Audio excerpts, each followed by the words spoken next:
దేవునికి స్తోత్రము. ఈ మాటలు వింటున్నటువంటి ప్రతి ఒక్కరికి కూడా నా హృదయపూర్వక వందనాలు ప్రియులారా. చూడండి ప్రియులారా, క్రైస్తవులమైనటువంటి మనము, క్రీస్తుని వెంబడిస్తున్నటువంటి మనము, విశ్వాసులమైనటువంటి మనము ఎల్లప్పుడూ కూడా బలము కలిగిన వారిగా ఉండాలి, జయించే వారముగా ఉండాలి ప్రియులారా. అంతేకాని బలహీనులుగా, ఓడిపోయేవారిగా, కృంగిపోయేవారిగా, దుఃఖపడేవారిగా, చింతించేవారిగా మనం ఉండకూడదు. కాబట్టి మనము అలా ఉండాలంటే, బలవంతులము కావాలంటే, మనము జయించాలి అంటే, మనం ఎల్లప్పుడూ ఆనందించాలంటే ఏం చేయాలి? గమనించండి ప్రియులారా, లోకమును, అపవాదిని, మన శరీరము అనేటువంటి శత్రువులను మనము జయించే వారమై ఉండాలి. వాటిని బలహీనపరిచే వారమే మనం ఉండాలి ప్రియులారా. అయితే ఈ లోకమును, పాపమును, అపవాదిని, మన సొంత శరీరమును మనము జయించి శరీర ఇచ్చలను బలహీనపరచాలి అంటే ప్రియులారా, మనం పరిశుద్ధాత్మ శక్తిని పొందుకునే వారమై ఉండాలి. మరి ఆ పరిశుద్ధాత్మ శక్తిని ఎలా పొందుకుంటాము? ఎలాగ శత్రువుని జయిస్తాము? ఎలాగ మన శరీర ఇచ్చల్ని బలహీనపరుస్తామో తెలుసుకోవాలి అనుకుంటున్నారా ప్రియులారా? గమనించండి, మనము వాటిని జయించాలి, బలహీనపరచాలి అంటే ప్రియులారా, మొదటిగా మనం బలం పొందుకోవాలి. మనం ఎప్పుడైతే బలం పొందుకుంటామో అప్పుడు అవి బలహీనపరచబడతాయి. గమనించండి, మీరు ఆత్మానుసారులై ఆత్మలో బలం పొందుకొని శరీర ఇచ్చలను చంపివేయవలసిన వారై ఉన్నారు అని వాక్యం సెలవిస్తుంది. ఎప్పుడైతే మనం బలం పొందుకుంటామో ప్రియులారా, అప్పుడు మనము మన శరీర ఇచ్చలను జయిస్తాము, లోకమును జయిస్తాము, అపవాదిని జయిస్తాము, పాపమును జయిస్తాం. అయితే ఎలా బలం పొందుకోవాలి?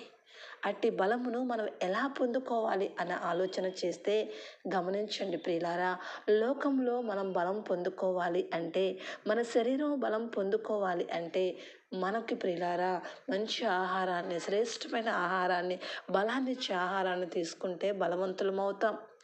అలాగే లోకంలో మనం బలవంతులుగా పిలిపించుకోవాలి అంటే మన వెండి, బంగారము, ఆస్తి, అంతస్తు, అధికారము, పేరు, ప్రతిష్టను సంపాదించిన వారమై ఉండాలి.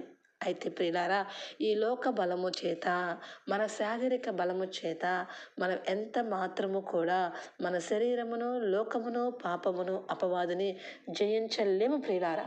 అది ఎన్నటికీ కూడా కుదరని పని. అయితే మనము ఈ లోకమును, పాపమును జయించాలంటే బలవంతులము కావాలని చెప్పుకున్నాం. ఆత్మలో మనం బలవంతులము కావాలి ప్రియులారా. ఆత్మలో బలవంతులం కావాలంటే ఏం చేయాలి? గమనించండి, ఆత్మలో బలవంతులము కావాలి అంటే ప్రియులారా, మనం తగ్గింపు అనేటువంటి విధానమును నేర్చుకోవాలి. తగ్గించుకోవడం నేర్చుకోవాలి ప్రియులారా. క్షమించడం అనే ఆస్తిని సంపాదించే వారమై ఉండాలి.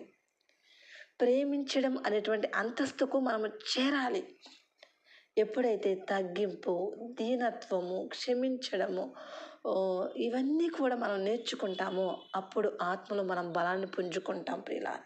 గమనించండి, శత్రువు మన ఎదుట గంతులు వేస్తూ ఉన్నప్పుడు, శత్రువు మన ఎదుట నిలిచి మనల్ని పరిహసిస్తూ నీవు ఓడిపోయావు, నేను గెలిచాను అని మనల్ని పరిహాసము చేస్తూ ఉన్నప్పుడు మీకు తెలుసా, మీరు గొర్రె పిల్లవలె మౌనముగా ఉండి వారి వైపు చూడక, నీ శరీరం వైపు చూచుకొనక, లోకం వైపు చూచుకొనక, అపవాది వైపు చూడక దేవుని వైపు మౌనముగా చూస్తావు చూడు, అప్పుడు పొందుకుంటావు దేవుని యొక్క గొప్ప శక్తిని, పరిశుద్ధాత్మ శక్తిని పొందుకుంటాము. ఆ శక్తి ప్రియులారా పరలోక పట్టణాన్ని కదిలిస్తుంది. అట్టి శక్తి దేవుని యొక్క హృదయాన్ని కదిలించి నీకు శత్రువును జయించే బలాన్ని ఇస్తుంది, లోకమును జయించే శక్తిని ఇస్తుంది, అపవాదిని ఎదిరించే శక్తిని నీకు దయచేస్తుంది. ఎప్పుడైతే నువ్వు దీనత్వము కలిగి దేవుని వైపు చూస్తావో అప్పుడు నీవు ఆత్మలో బలాన్ని పొందుకుంటావు. ఆ బలం చేత నువ్వు లోకాన్ని, శరీరాన్ని, సాతాన్ని జయిస్తావు ప్రియులారా. చూడండి, లోకంలో బలం పొందుకోవడానికి మనం చాలా ఖర్చు పెట్టాలి. లోకంలో బలాన్ని మనం చాలా కష్టపడాలి సంపాదించడానికి. కానీ ఆత్మలో బలం పొందుకోవాలంటే ప్రియులారా, దేవుని పాదముల దగ్గర కూర్చొని తగ్గింపుని నేర్చుకో, క్షమించడం నేర్చుకో, ప్రేమించడం నేర్చుకో. దేవుడు వద్దు అన్నవి చేయకుండా దేవుడు చేయమన్నవి చేయడం నేర్చుకో. అప్పుడు పరిశుద్ధాత్మ శక్తిని దేవుడు నీకు అనుగ్రహిస్తాడు.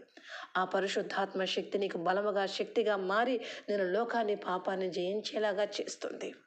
అట్టి కృపణ పరిశుద్ధాత్మ దేవుడు మనందరికీ దయచేయునుగాక.